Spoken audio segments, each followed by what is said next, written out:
परिवार। हर रात की तरह आज भी मैं देर रात घर पहुंचा। हमेशा से कोई भी गलत आदत न होने के कारण कॉलोनी में कोई भी मुझे देर रात आने पर गलत नज़रों से नहीं देखता था। मैं हमेशा इस बात को लेकर गर्व करता कि लोग अपने बच्चों को मेरी उपलब्धियों का उदाहरण देकर अच्छा पढ़ने लिखने की सलाह देते हैं।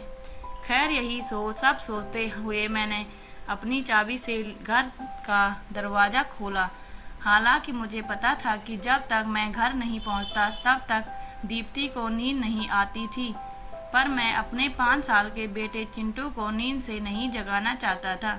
दरवाजे की हल्की सी आहट पाकर दीप्ति हमेशा की तरह कमरे से बाहर आई। तब तक मैं मुंह हाथ धोने बाथरूम की तरफ जा चुका था और हमेशा की तरह दीप्ति खाना गर्म करने किचन में चली गई। हर रोज ऐसा ही होता था। सुबह घर से निकलने के बाद हमारी मुलाकात रात को खाने पर ही होती थी। दीप्ति को इस तरह की जीवन शैली से कोई प्रॉब्लम नहीं थी। एक हाई क्लास सोसाइटी में अपनी साख बनाने के लिए हर किसी को इस तरह हद तक की मेहनत करना ही पड़ती थी। चिंटू सो गया। खाना खाते हुए मैंने दीप्ति से पूछा, हाँ, काफ़ी देर से आपका इंतज़ार कर रहा था, लेकिन फिर इंतज़ार करते करते ही सो गया। दीप्ति ने शिकायत भरे लहजे से कहा, लेकिन हर बार की तरह मैंने मुस्कुराकर बात को टाल दिया। अगली सुबह रात को देर से सोने के कारण हर रोज़ मैं सुबह देर से ही उठता था, लेकिन जब तक मैं उठता तब तक चिंटू स्कूल चला जाता था। चिंटू की हमेशा शिकायत रहती कि मैं उसे कभी बाहर घुमाने नहीं ले जाता और शायद इसी बात को लेकर वो मुझसे नाराज़ भी था। हमेशा की तरह मैंने उठकर दीप्ति को आवाज़ लगाई और बाथरूम में घुस गया। थोड़ी देर में ही दीप्ति नहाने के लिए गर्म पानी ले आई। तुम नहीं होती तो मेरा क्या होता। हमेशा की तरह मैंने पानी की बाल्टी लेते हुए अपना घिसा पिटा डायलॉग मारा और हमेशा की तरह ही दीप्ति मुस्कुराते हुए खाने की तैयारी करने किचन में चली गई।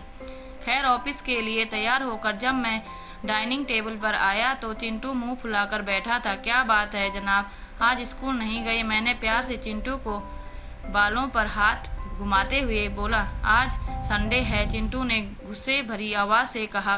काम की भाग दौड़ में मैं यह भी भूल गया था कि आज संडे है और आज दिन में मैंने चिंटू के साथ मूवी जाने का प्रॉमिस किया था, लेकिन आज तो मुझे क्लाइंट मीटिंग के लिए ऑफिस जाना था। मुझे ऑफिस जाता देख चिंटू को अपना मूवी प्लान खतरे में पड़ता दिखाई दे रहा था और शायद इसीलिए वो मुझसे गुस्से से बात कर रहा था। पापा, आप 1 घंटे के कितने पैसे कमा लेते हो? अचानक चिंटू ने पूछा। चिंटू ने पहले कभी इस रवैये से मुझसे बात नहीं की थी। शायद गुस्से में उसने ऐसा कह दिया। लगभग 1000 रुपये। मैंने कहा, क्या आप मुझे 500 रुपये उधार दे सकते हो? चिंटू ने कहा, लेकिन तुम्हें पैसे क्यों चाहिए? मैंने थोड़ा गंभीर होते हुए पूछा। मुझे चाहिए, चिंटू ने बनावटी मुंह बनाते हुए कहा। खैर, मैंने चिंटू को 500 रुपये दे दिए। चिंटू उठा और अंदर से अपनी गुल्लक ले आया।